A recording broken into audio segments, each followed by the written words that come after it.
안녕하세요. 영신교회 이민규 목사입니다. 3월 4일 금요일 큐티 본문 말씀은 레위기 4장 1절에서 21절까지 말씀입니다. 본문 말씀 읽어드리겠습니다. 여호와께서 모세에게 말씀하여 이르시되 이스라엘 자손에게 말하여 이르라.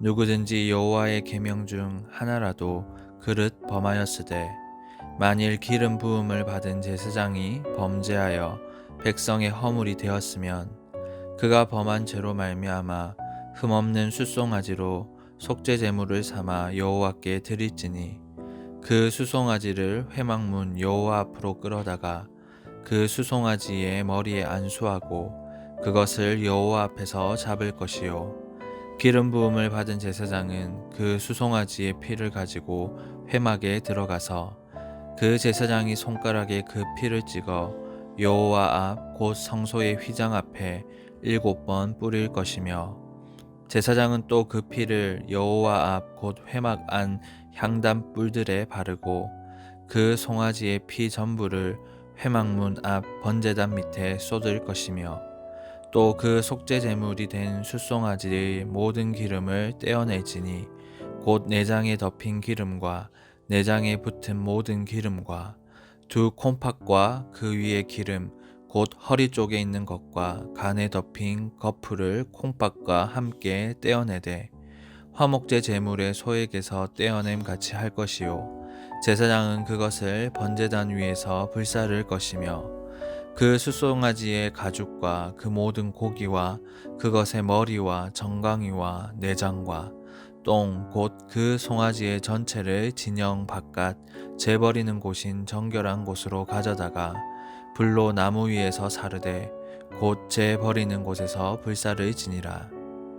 만일 이스라엘 온 회중이 여호와의 계명 중 하나라도 부지 중에 범하여 허물이 있으나 스스로 깨닫지 못하다가 그 범한 죄를 깨달으면 회중은 숫송아지를 속죄제로 드릴지니 그것을 회막 앞으로 끌어다가 회중의 장로들이 여호와 앞에서 그 숫송아지 머리에 안수하고 그것을 여호와 앞에서 잡을 것이요 기름 부음을 받은 제사장은 그 수송아지의 피를 가지고 회막에 들어가서 그 제사장이 손가락으로 그 피를 찍어 여호와 앞 휘장 앞에 7번 뿌릴 것이며 또 그 피로 회막 안 여호와 앞에 있는 제단 뿔들에 바르고 그 피 전부는 회막문 앞 번제단 밑에 쏟을 것이며 그것의 기름은 다 떼어 제단 위에서 불사르되 그 송아지를 속죄제의 숫송아지에게 한 것 같이 할지며 제사장이 그것으로 회중을 위하여 속죄한즉 그들이 사함을 받으리라.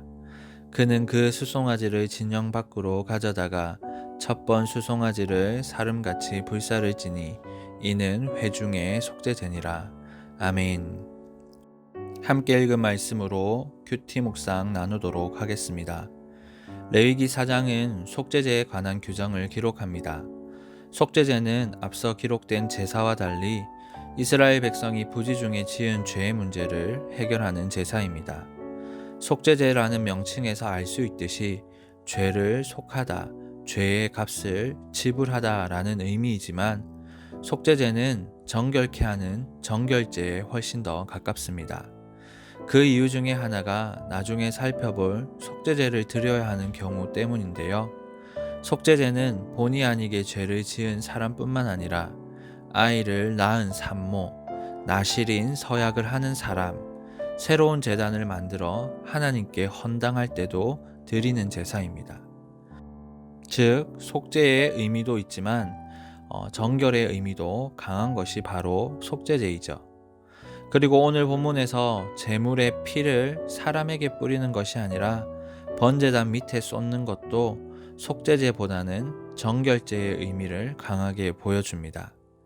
속죄제는 고의성이 없는 죄 혹은 망각해서 책임을 다하지 못한 죄뿐 아니라 부정한 것을 정결케 하는 제사입니다.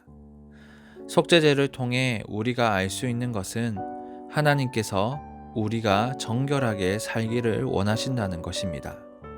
우리는 의식적인 죄만 짓지 않으면 아무렇게나 살아도 되는 것이 아닙니다. 행동뿐 아니라 생각과 마음도 거룩하고 정결해야 합니다. 크게는 삶의 방향과 목적, 작게는 우리의 일상과 사소한 것들에도 정결함을 추구해야 합니다. 말과 시간 사용, 사람을 대하는 태도, 앉고 일어섬에 있어 깨끗하고 정결해야 하지요. 또한 속죄제를 통해 알 수 있는 것은 하나님께서 우리의 연약함과 부족함을 잘 아신다는 사실입니다. 인식하지 못한 채 부지중에 짓는 죄, 어쩔 수 없는 부정함을 해결할 수 있도록 속죄제라는 방편을 마련해 주셨습니다. 우리와 함께하고 용서해 주시기를 원하는 그 하나님의 마음을 느낄 수 있습니다. 죄는 모든 인간을 여러 차원에서 오염시켰습니다. 의식적이든 무의식적이든 우리는 죄에서 자유롭지 못합니다. 또한 죄 문제에 있어서는 그 어느 누구도 창조주 하나님 앞에서 떳떳하지 못합니다. 그래서 오늘 본문은 제사장과 회중의 속죄제에 대해 기록합니다. 오늘 본문 다음에는 지도자와 일반 백성의 속죄제에 대해 기록합니다. 그 어느 직분과 위치를 막론하고 죄를 가볍게 여길 사람은 아무도 없는 것이죠. 특별히 오늘 본문에 공동체, 회중의 속죄제를 기록한 13절과 14절 말씀을 보면 이렇게 기록되어 있습니다. 여호와의 계명 중 하나라도 부지 중에 범하여 허물이 있으나 스스로 깨닫지 못하다가 그 범한 죄를 깨달으면, 실수로 범죄하였는데 그 사실을 깨닫지 못하면 속죄제를 드릴 수 없습니다. 죄가 계속해서 머물러 있게 되는 거죠. 그런데 그 죄를 깨닫게 될 때 하나님께 속죄제를 드릴 수 있습니다. 자신이 죄를 지은 줄도 모르고 살아가다가 죄를 인식하게 될 때 속죄제를 드리죠. 사랑하는 여러분, 죄를 깨닫게 되는 것, 실수와 잘못을 인정하는 것, 이것은 하나님의 은혜입니다. 하나님과 우리 사이를 막는 죄 문제를 해결할 수 있는 기틀이 마련되기 때문입니다. 그래서 어떤 일에 대해 양심의 가책이 들거나 죄가 깨달아지면 그것을 숨기지 말고 오히려 감사해야 합니다. 하나님께서 우리를 부르시고 사랑하시는 은혜이기 때문이죠. 하나님은 우리의 연약함을 잘 아십니다. 그래서 세심한 은혜로 우리를 대하십니다. 속죄제를 통해 그 세심한 은혜를 보게 됩니다. 넘어지고 쓰러지는 연약한 우리의 모습을 마주하게 될 때 도망치거나 숨기지 말고 우리를 용서하시고 안아주시는 하나님께 나아가시기 바랍니다. 죄를 깨닫게 하시고 드러내시는 것은 하나님의 은혜입니다. 하나님이 우리와 함께 하시고자 하는 사랑입니다. 오늘 하루도 주님의 그 은혜와 사랑이 여러분 가운데 충만하기를 주님의 이름으로 축원합니다. 이 시간 묵상하신 말씀을 가지고 함께 기도하길 원합니다. 하나님, 우리의 연약함을 아시고 세심한 은혜를 베풀어 주신 것 감사합니다. 부지 중에 지은 죄를 깨닫게 하시는 것이 하나님의 은혜인 줄 알고 우리를 용서해 주시고 안아주시는 하나님께 나아가게 하소서.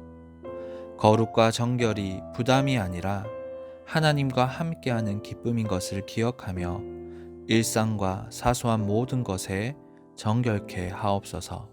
말씀을 기억하시면서 기도하시고요. 이 시간 주일 예배를 위해 기도해 주십시오. 유아 유치부 예배부터 작년 예배에 이르기까지 모든 예배 가운데 하나님의 임재가 가득하게 하시고 말씀을 전하는 사역자들에게 성령 충만함과 강건함을 허락해 주옵소서. 이와 같은 기도 제목으로 기도하신 후에 개인적인 기도 제목으로 하나님께 나아가겠습니다. 기도하시겠습니다.